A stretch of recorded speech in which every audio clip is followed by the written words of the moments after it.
ప్రభు ఇచ్చినందుకు సంతోషిస్తున్నాము. మత్తయ్య గారు మొదలుకొని వారి కుటుంబం మొదలుకొని గ్రామంలో ప్రభు చేసిన పనిని బట్టి కూడా ప్రభువే పూజార్హుడు, స్తోత్రార్హుడు, ఆయనను ఘనపరుస్తున్నాము. ఈరోజు ముఖ్యంగా కార్యక్రమాన్ని ముగించి మందిర ప్రవేశ కార్యక్రమం జరిగించవలసి ఉన్నది. అది మనకేమీ విశేషమైన సెలబ్రేషన్ ఏమి కాదు. వాక్యానుసారంగా జీవించే వారికి నో సెలబ్రేషన్.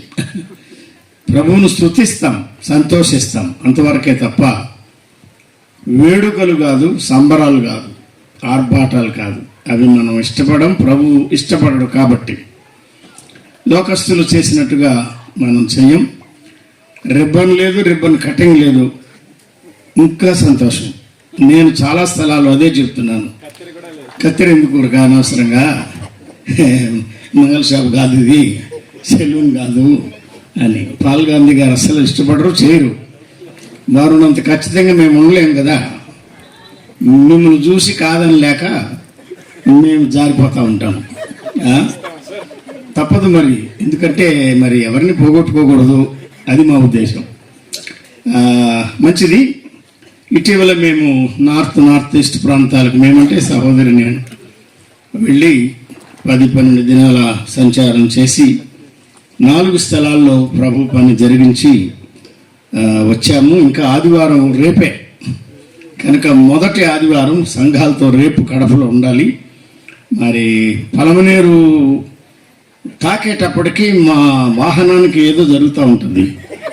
శకునం బాగలేదు అనుకుంటాను నేను. ఒకసారి మా ఫోర్డే ఇబ్బంది కలిగించింది. అప్పుడు మళ్ళీ వెనక్కి తీసుకొచ్చి మోసుకొచ్చి తిరుపతిలో దాన్ని రిపేర్ చేసుకునే వరకు మాకు అది వీలు కాలే. మరి మరొకటి జరిగింది. ఇట్లా వెంటాడుతూ ఉన్నాయి. కానీ చిత్తూరు జిల్లా అంతట్లో ప్రభు పని జరగాలనే ప్రభు ఉద్దేశం. ప్రభు పని ఎక్కడ జరిగినా చిన్న చిక్కులు ఉంటాయి. చిక్కులు లేకుండా ప్రభు పని జరిగితే అది చక్కనైన పని కాదు. అది ఉపాయాలతో కూడిన పని అంతే. కనుక చాలా సంతోషిస్తున్నాం. నేను ప్రసంగించాలని నా ఉద్దేశం కాదు, కానీ ఏర్పాటును బట్టి కొద్ది నిమిషాలు దేవుని వాక్యం మనం విందాం. నిర్వాహకులు చాలా పగడ్బందీగా ఏర్పాటు చేశారు. కనుక ఎవరు సమయాన్ని ఆక్రమించకుండా జాగ్రత్తగా సహకరిస్తే సకాలంగా మనం భోజన సమయానికి భోజనం చేయడానికి వెళ్ళడానికి వీలుగా ఉంటుంది. ప్రయాణాలు ఉన్నాయి, ఇంకా బాప్తిస్మ కార్యక్రమాలు కూడా ఉన్నాయి. వివరాలు తర్వాత సభాధ్యక్షులు చెప్తారు. నేను వారి స్థానాన్ని తీసుకోకూడదు. ఆదికాండం 35వ అధ్యాయానికి రండి.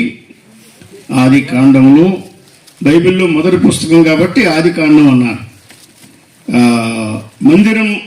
మందిరం ప్రారంభం కూడా కొద్దిగా జ్ఞాపకం చేద్దామని నేను ఈ వచనాలు చదివించాలనుకుంటున్నాను. నేను చదువుతాను. ఆదికాండం చూడండి, బుక్ ఆఫ్ జెనసిస్ చాప్టర్ 35 మొదటి నుండి చదువుకుందాం. దేవుడు యాకోబుతో, నీవు లేచి బెతేలునకు వెళ్ళి అక్కడ నివసించి నీ సహోదరుడైన ఏశావు ఎదుట నుండి నీవు పారిపోయినప్పుడు నీకు కనబడిన దేవునికి అక్కడ బలిపీఠమును కట్టుము అని చెప్పగా, యాకోబు తన ఇంటి వారితోనూ తన యొద్దనున్న వారందరితోనూ మీ యొద్దనున్న అన్ని దేవతలను పారవేసి మిమ్మల్ని మీరు శుచిపరచుకొని మీ వస్త్రములను మార్చుకున్నాడు. మనము లేచి కొంగనపల్లి వెళ్ళుదాము, బెతేలుకు వెళ్ళుదాము. నా శ్రమదినమున నాకు ఉత్తరం ఇచ్చి నేను వెళ్ళిన మార్గమున నాకు తోడై ఉండిన దేవునికి బలిపీఠమును అక్కడ కట్టేదను అని చెప్పాను. వారు తమ యొద్ద ఉన్న అన్ని దేవతలన్నిటినీ తమ చెవులనున్న పోగులను యాకోబునకు అప్పగింపగా, యాకోబు షెకెము దగ్గర ఉన్న మస్తకి వృక్షము క్రింద వాటిని దాచిపెట్టాను. అన్ని వచనాలు చదవాలంటే సమయం అవుతుంది, కానీ 7వ వచనంలో అతడు తన సహోదరుని ఎదుట నుండి పారిపోయినప్పుడు దేవుడు అక్కడ అతనికి ప్రత్యక్షమైన గనుక అక్కడ బలిపీఠమును కట్టి ఆ చోటికి ఏల్ బెతేల్ అను పేరు పెట్టిరి. తర్వాత 9, 10, 11, 12 వచనాలు 13 వరకు కూడా చదువుదాం. యాకోబు పద్దనరాము నుండి వచ్చుచుండగా, అది అతను వెళ్ళిన స్థలం, దేవుడు తిరిగి అతనికి ప్రత్యక్షమై, దేవుడు కనబడి, దేవుడు ప్రత్యక్షమై, దేవుడు కనబడి, దేవుడు ప్రత్యక్షమై అనే మాటలు గమనించాలి. దేవుడు కనబడాలనే కదా మన ఆశ. కొంగనపల్లి వస్తే దేవుడు కనపడతాడు, కొండెక్కితే దేవుడు కనపడతాడు. కొంతమందికి దేవుడు కనపడతాడా? దేవుడు ప్రత్యక్షమవుతాడా? దేవుని ప్రత్యక్షత తప్పక మనకు లభిస్తుంది.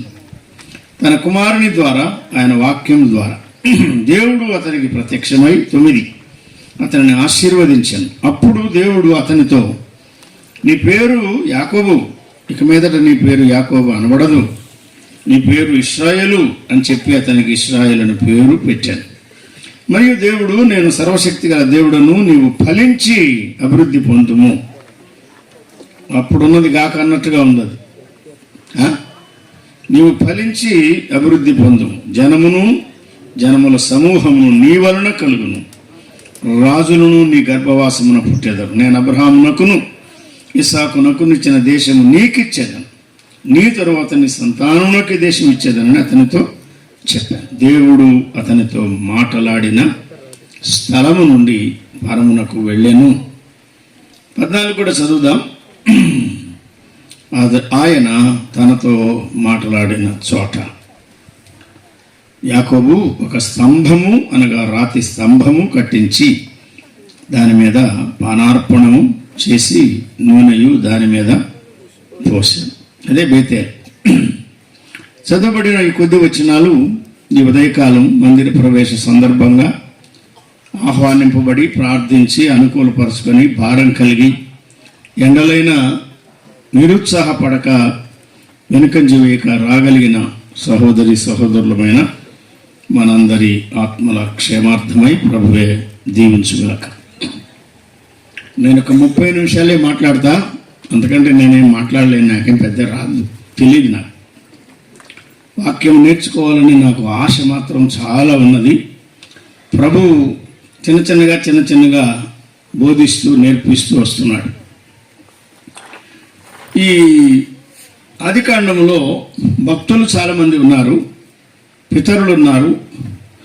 వారిలో మందిరం, దాని చరిత్ర అబ్రహాముతో ప్రభు ప్రారంభించలేదు, ఇస్సాకుతో ప్రారంభించలేదు.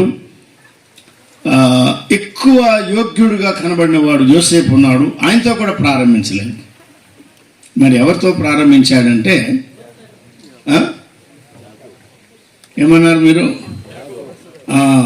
మోసగానితో ప్రారంభించాడు. మందిరానికి మోసగానికే సంబంధం. మోసగాళ్ళకే కావాలి రక్షణ. సత్యవంతులకు ఎందుకు? నీతిమంతులకు ఎందుకు? నేను నీతిమంతులను పిలువ రాలేదన్నాడు యేసుప్రభు. ఆ దినాల్లో నరకానికి వెళ్ళే నీతిమంతులు చాలామంది ఉన్నారు. వారు మూలలు నిలబడి ఉపవాసం చేసి ప్రార్థన చేసేవారు, ధర్మం చేసేవారు, మనుషులకు కనబడాలని తల పనులు చేసేవారు. వారంతా ఎవరు? పరిసయ్యుల నీతి, శాస్త్రుల నీతి కంటే నీ నీతి అధికము కాని ఎడల మీరు పరలోకంలో ప్రవేశింపరని ప్రభు చెప్పాడు. అంటే అర్థం ఏంటి? వారి దృష్టికి నీతిమంతులే కానీ దేవుని దృష్టికి నీతిమంతులు కాదు. అందరికీ కనబడేట్టుగా ప్రార్థన చేస్తే, కనబడేట్టుగా ధర్మం చేస్తే, కనబడేట్టుగా ఉపవాసం చేస్తే నీతిమంతులు అని వారి అభిప్రాయం. కానీ ప్రభు చెప్పాడు, నీ నీతి పరిసయ్యుల నీతి కంటే అధికం కావాలన్నాడు. వారు అలా చేస్తారు, మీరు అలా చేయకూడదు అని చెప్పాడు ఆయన. పరిసయ్యుల వలె మీరు ఉండవద్దు అన్నాడు ఆయన. ప్రభువుకి ఎవరు కావాలంటే, మేము ఇక్కడికి రాకముందు ఒక చిన్న పల్లెకు వెళ్ళి స్వార్థ ప్రకటించి వచ్చాను. నేను పాపులనే పిలువ వచ్చాను. ప్రభువుకు పాపులు కావాలి, కాపులు కాదు, పాపులు కావాలి. అందరూ పాపులే, అందరూ కాపులు కాదు, అందరూ రెడ్లు కాదు, అందరూ క్షత్రియులు కాదు, వైశ్యులు కాదు, బ్రాహ్మణులు కాదు. అందరూ ఒకటి మాత్రం ఖాయం, పాపులు అనే జాతికి చెందిన వారమ్మ. యాకోబు పాపాత్ముడే. ఆయన తల్లిదండ్రులు నీతిమంతులుగా తీర్చబడ్డారు, వారి తల్లిదండ్రులు కూడా నీతిమంతులుగా తీర్చబడ్డారు. అబ్రహాం గారి మనుమడు, ఇస్సాకు గారి కుమారుడు గాని పాపాత్ముడు, మోసగాడు, వేషధారి, స్వార్థపరుడు, టక్కల మారి, జిత్తులు మారి, ఉపాయశాలి. యాకోబుకి ఎన్ని పేర్లైనా పెట్టుకోవచ్చు ఆయన జీవితాన్ని బట్టి. ఎందుకంటే మనం కూడా అదే కదా, మనం కూడా అదే. మనం యూదులు కాదు కానీ యాకోబులమే, అవునా? దేవుడు యాకోబును మార్చాలని అతడు పుట్టక ముందే ఆలోచించాడు, సంకల్పించాడు. అబ్బా ఎంత గొప్ప ప్రణాళిక! నీవు